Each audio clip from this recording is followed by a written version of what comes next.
Good morning, কেমন আছো সবাই? আশা করবো সবাই ভালো আছো, আমরাও ভালো আছি। আর কালকেই তোমাদের বলেছিলাম আজকে সকালবেলা আমি যাব মৌয়ের বাড়িতে। তো চলো এখন মৌয়ের বাড়িতে যাওয়ার জন্য রেডি হয়ে গেছে, স্নান পুজো সব সারা হয়ে গেছে। যে যেখান থেকে আমাকে দেখছো সবাইকে অনেক অনেক ভালোবাসা, অনেক অনেক শুভকামনা জানিয়ে দিনটা শুরু করে দিলাম। চলো এখন যাই, এসে কথা হবে। ব্যাক করে গেছি, চুলটা গিয়ে শুকিয়ে নিলাম। কাজ করতে করতে চুলটা ছেড়ে দিয়ে বসে কাজ করলাম, চুলটা শুকিয়ে গেল। ব্যাক করে ঢুকেই আগে ভাতটা বসিয়ে দিয়েছি, চালটা ভিজিয়ে রেখে গেছিলাম। কি হয় বলো তো, 1 ফুট দিয়ে রেখে যেতে পারতাম, কিন্তু তাহলে আমি ভাতটা নিয়ে যাব যে সেটা খেতে খেতে বেজে যাবে 3টে। খুব কায়দা মেরেছিলাম রুটি নিয়ে যাব, কালকে রুটি নিয়ে গিয়ে রুটি খেয়েছি তো 3টে 3:15 সময় অ্যাসিডিটি হয়ে গেছে। রাত্রিবেলা বেশ বুঝতে পারছিলাম অ্যাসিড হয়ে গেছে। তো আজকে ভাতই নিয়ে যাচ্ছি। আর কালকে তো রান্না করেই রেখেছি, কাঁচামুগের ডাল পেঁপে দিয়ে আর কুঁদরির তরকারি, ওই দিয়ে নিয়ে যাব। ভাতটা বসিয়ে দিয়ে এসেছি, এসে ভাবলাম তোমাদের সাথে একটু কথা বলি। এখনও ভিডিও এডিটিং কমপ্লিট হয়নি, একটু বাকি আছে 20%। এডিটিং কমপ্লিট করব, আপলোড করব এইটুকু সময়ের মধ্যে। বাজে 8:35, ঘর থেকে বেরোবো 9:30 বা 9:35-এ। তার মধ্যে এটা কমপ্লিট করব, করে নিয়ে তারপর বেরোবো। টাটা। রোদ চশমা পরিনি, এখনও পরবো। আর আজকে না রোজ মেরুন ওড়নাটা নিয়ে আজকে ভাবলাম না, আজকে এই ওড়নাটাই নিয়ে যাই। আরেকটাও ছিল, এখন খুঁজতে হবে, দেরি হয়ে যাবে। এই যে এরকম একটা বেগুনির সাথে আছে, ওটাও ছিল, খোঁজাখুঁজি যাবে না। এই যে এদিকে আরেকজন রেডি হয়ে গেছে, ওই যে বেরোচ্ছে। চলো এখনকার মতো tata, bye bye. Good morning, happy Sunday. কিন্তু আমার সানডে ফান্ডে নয়, আমার সানডে ডিউটি ডে। চললাম এখন বেজে গেছে 9:10। আমাকে 9:30-র মধ্যে যে কোনোভাবেই পৌঁছতে হবে অফিসে। ওই যে আরেকজন রেডি হয়ে চলে এসছে র্যাপিডো ছেড়ে আমাকে নিতে। আমার র্যাপিডো, আমার মানুষ, আবারও বলছি আমার মানুষ। চলো টাটা, বাই বাই, পরে দেখা হবে। ইয়া, অফিস ছুটির পরে বেরিয়ে পড়েছি লং ড্রাইভে, দুজনে মিলে টোনাটুনি লং ড্রাইভে যাচ্ছি। এখন বাজে সন্ধ্যে 7:15, দুজনে মিলে বেরিয়ে পড়েছি। কোন দিকে যাচ্ছি বলো দেখি তোমরা, যারা আমার ভ্লগ দেখো দুর্গাপুরে থাকো তারা বলো কোন দিকে যাচ্ছি। এটা তোমাদের জন্য আজকে প্রশ্ন রইল, দুর্গাপুরের কোন দিকে আমি যাচ্ছি। অবশ্য পরের অংশটা দেখলে তোমরা বুঝেই যাবে। লং ড্রাইভে তো বেরোইনি, বেরিয়েছি কাজে। তো পল্লব বলছিল তোমাকে ছেড়ে তারপরে আমি যাই। আমি বললাম না, চলো দুজনে মিলে যাই। এখন তো অফিস ঘর এই চলছে, কোথাও আর সেইভাবে যাওয়াও হয় না। ও বললো চলো। আসলেও কেন বলছিল আমাকে রেখে যাবে, আকাশটা না খুব একটা ভালো ছিল না, কেমন একটু বিদ্যুৎ চমকাচ্ছিল।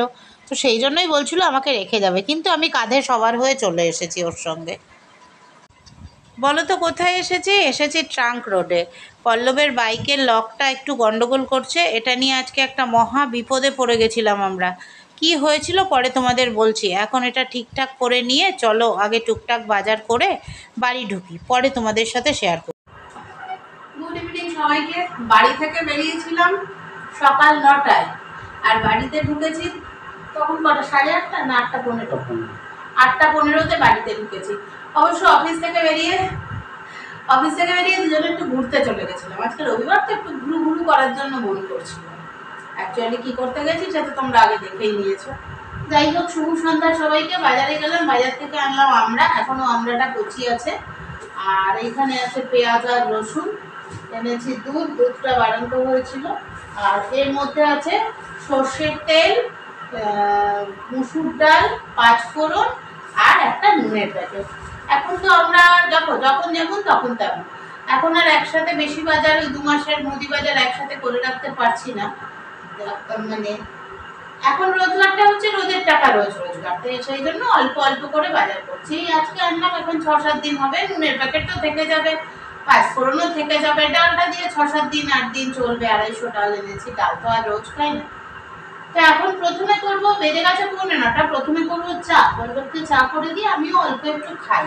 তারপরে চিকেন এনেছি, চিকেনটা সিঙ্কে আছে, চিকেনটাকে ধুয়ে পাতলা করে চিকেনের লাল ঝোল। মৌয়ের বাড়ি থেকে গন্ধরাজ লেবু দিয়েছে, গন্ধরাজ লেবু আর ভাত গরম গরম, এই হচ্ছে রাতের খাবার। ওইটাই সকালেও খাবো, কারণ সকালে আবার মৌয়ের বাড়িতে কালকে সকালে যেতে হবে, কারণ রাতে তো টিউশন আছে। উইশ করার পালা আছে, ভাবলাম চায়ের আসরে এই উইশটা করে নিই, তারপর ওদিকে রান্নাবাড়ি করতে চলে যাবো। খেয়ে দিয়ে শুতে দেরি হয়ে যাবে। স্যার বলুন। না, মৌসুমি কাছে নিজের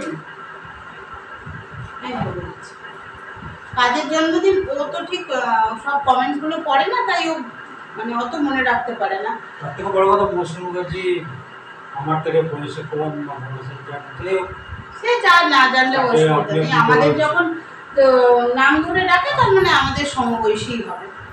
মৌসুমী মুখার্জির জন্মদিন আজকে, মানে আজকে আর কি রবিবার। মৌসুমী মুখার্জির জন্মদিন আর রীতা লাহিড়ী ওনার হাজবেন্ডের জন্মদিন। রীতা লাহিড়ী আমার থেকে অনেকটা বছর, দিদিভাই বলার দিদিভাই বলাই ভালো। ওনার হাজবেন্ডের জন্মদিন আর মৌসুমী মুখার্জির এক জন্মদিন, মানে আজকের দিনটা তাদের খুবই গুরুত্বপূর্ণ এবং আনন্দের দিন। তা happy birthday, many many happy Returns of the day. ভালো থাকুন আর ভালো থেকো সবসময়, সুস্থ থেকো, এটাই চাইবো। আর বারবার জীবনে এই দিনটা প্রতি বছর ফিরে আসুক, এটা তো খুব আনন্দের সঙ্গে, খুব আনন্দের সঙ্গে। শুভ জন্মদিন দুজনকেই, দাদাকে আমাদের প্রণাম, মৌসুমী তোমাকে অনেক অনেক ভালোবাসা। দুজনেই খুব ভালো থেকো, খুব সুন্দরভাবে জন্মদিনটা তোমরা কাটাও। অলরেডি যখন আমার ভিডিও যাবে তখন তোমাদের জন্মদিন পুরনো বাসি হয়ে গেছে জন্মদিন। তো যাই হোক, দুজনকেই বুক ভরা ভালোবাসা রইল দুজনের জন্যই, আর অনেক অনেক শুভেচ্ছা রইল। ঈশ্বরের কাছে প্রার্থনা করব তোমরা যেন আগামী দিনগুলো খুব ভালো, তোমরা যেন আপনারা যেন আগামী দিনগুলো খুব ভালো থাকতে পারো, খুব সুন্দরভাবে এই দিনটা প্রতি বছর কাটাতে পারবো। আর দু লাইন এই জানো কালকে হ্যাপি বার্থডে তোমার এবং দাদা আপনার শুভ জন্মদিন। তো সেই মুহূর্তকে আরো ভালো করে দেওয়ার জন্য একটা ছোট্ট গান, আশা করি ভালো লাগবে। সবাই তো সুখী হতে চায়, তবু কেউ সুখী হয় কেউ হয় না। জানি না বলে যা লোকে সত্যি কিনা, জানি না বলে যা লোকে সত্যি কিনা। কপালে সবার নাকি সুখ সয় না, সবাই তো সুখী হতে চায়, তবু কেউ সুখী হয় কেউ হয় না। ভালো লাগলে অবশ্যই কমেন্ট করে জানাবে। টিং টিং আওয়াজ পাচ্ছ না? অফিস গ্রুপে সমানে মেসেজ আসছে, তিনটে গ্রুপ, অফিসের তিনটে গ্রুপে সমানে মেসেজ আসছে। শ্রাবন্ত স্যারকে বললাম কালকে ওই কাশ্মীরের ট্যুরের গ্রুপটা, আমি বললাম স্যার 11টার সময় আপনাদের নাম্বারটা দিয়ে, না তুমি থাকবে, তুমি কনফারেন্সে নেবে। বলছে স্যার বলছেন তুমি থাকবে, তুমি কনফারেন্সে নেবে, তোমার এগুলো শোনা দরকার, তুমি এগুলো শুনলে পরবর্তীকালে তুমিও এগুলো বলতে পারবে। আমি ঠিক আছে স্যার, কিন্তু মুশকিল হচ্ছে কালকে তো আজকে মান্থ এন্ড হলো, কালকে তো মান্থের বিগিনিং, কালকে মান্থের যখন বিগিনিং হবে তখন তো আমাদের মিটিং হবে। 11টার সময় যদি মিটিং চলতে থাকে, ওইটাই ভদ্রমহিলার কাছ থেকে আমি 11টা টাইম নিয়েছি। চলো চাটা খেয়ে নি, তারপরে চিকেন বসাবো। চিকেনটা নুন আর লেবু মাখিয়ে রেখে এসছি ধুয়ে। তা থাক, আর একটু পরে নেবাবো।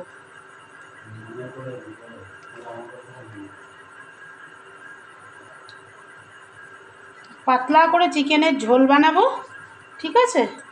আর তার মধ্যে একটুখানি পেঁপে ছিল, বুঝলে তো, সেই পেঁপেটুকুও দিয়ে দিচ্ছি। পেঁয়াজ রসুন টসুন সব কেটে নেওয়া হয়ে গেছে, কেটে নিয়ে এই তেল দিলাম। আর এই হাতাটা তখন বাড়িয়েছিলাম, সকালবেলা একটুখানি এক্সপোজ করেছিলাম বলে এই খুন্তিটা বাড়িয়েছিলাম।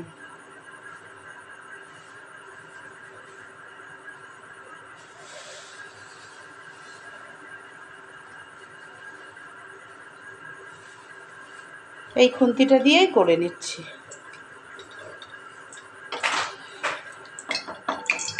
দাঁড়াও এক্সস্টটা চালিয়ে দিই।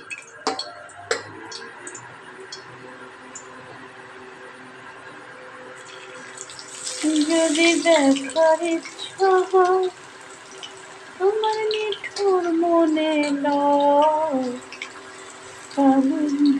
অনেক দিন পরে চিকেন করছি গো।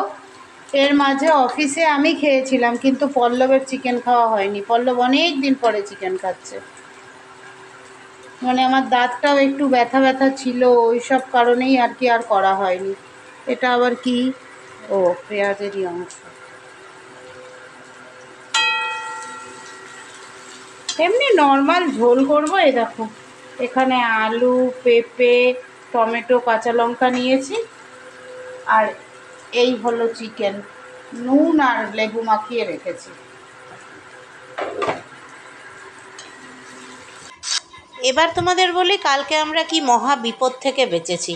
পল্লব একটা নিয়ে তোমার ভাড়া নিয়ে গেছিলো দুর্গাপুর স্টেশনে। তো দুর্গাপুর স্টেশন আমাদের বাড়ি থেকে দূরত্ব ওই 12-12.5 কিলোমিটার। তো ভাড়া নিয়ে গেছে, তারপরে আমাকে আমার অফিস যেতে হবে 9টার মধ্যে। ও 8:30 8:35 ফোন করছে যে ফেঁসে গেছি। আমি কি ফেঁসে গেছো? বাইকের লকটা কোনো রকম কাজ করছে না, মানে চাবি ঢুকিয়ে ঘোরানোই যাচ্ছে না।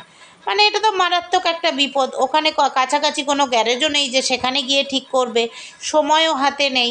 সেই সময় আমাদের কাছে ভগবানের দূত হয়ে এসেছিলেন আমাদের রাজাদা।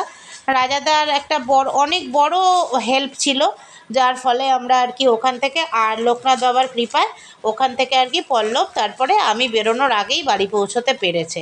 মানে ঈশ্বর আর কি বিপদ দেন, কিন্তু বিপদ থেকে আবার তিনিই উদ্ধার করেন। রাজাদাকে আমাদের অনেক অনেক প্রণাম আর ধন্যবাদ দিয়ে রাজাদাকে ছোট করব না। রাজাদার কালকের অবদান আমরা ভুলতেও পারবো না জীবনে। যাই হোক, তারপরে তো পল্লব বাড়িতে এলো, বাড়িতে এসে আবার ঠিক টাইমেই বেরোতে পেরেছি। তো এটাই বলছি যে কালকে যে বিপদটা হয়েছিল, পল্লবকে যদি ওই 12 কিলোমিটার 12.5 কিলোমিটার গাড়ি ঠেলতে ঠেলতে আসতে হতো, তাহলে তো একটা বিতিকিচ্ছিরি অবস্থা হতো, আর কতক্ষণে এসে বাড়ি পৌঁছতো তারও কোনো ঠিক ছিল না। এই জন্য বলে না, ঈশ্বর সবসময় সঙ্গে থাকে, বিপদ দিয়ে দেখে সেটা কাটিয়ে ওঠা যায় কিনা। এই বিপদ থেকে উদ্ধার করার জন্য বাবাকে শতকোটি প্রণাম আমাদের দুজনের তরফ থেকে। জানি বাবা সবসময় আমাদের সঙ্গে থাকেন, তবে এটাও কোনো কথা না যে বাবা থাকবেন বলে কোনো রকম বিপদ আসবে না। বিপদ তো আসবেই না, বাবা তো সকলের বাবা। টকবক টকবক করে চিকেন ফুটছে। সমস্যা কি জানো তো? চিকেন সেদ্ধ হয়ে গেছে। সমস্যা হচ্ছে আলু নিয়ে। দেখি আলুটা হলো কি না। আর একটু হবে গো। বললাম না একবার একদম পেঁপে, হ্যাঁ পেঁপে হয়ে গেছে। একদম হালকা পাতলা করব, একদম হালকা পাতলাই করলাম ঝোলটা। কড়াইতে তোমাদের চিকেনটা দেখাতে ভুলে গেছি, বাটিতে সার্ভ করে ফেলেছি। তো এই দেখো, এইটা হচ্ছে পল্লবের আর এইটা হচ্ছে আমারটায় যথারীতি আলু বেশি, পল্লবকে 1 পিস আলুই দিয়েছি। আর এই যে এখানে ভাত আর গন্ধরাজ লেবু দুজনের।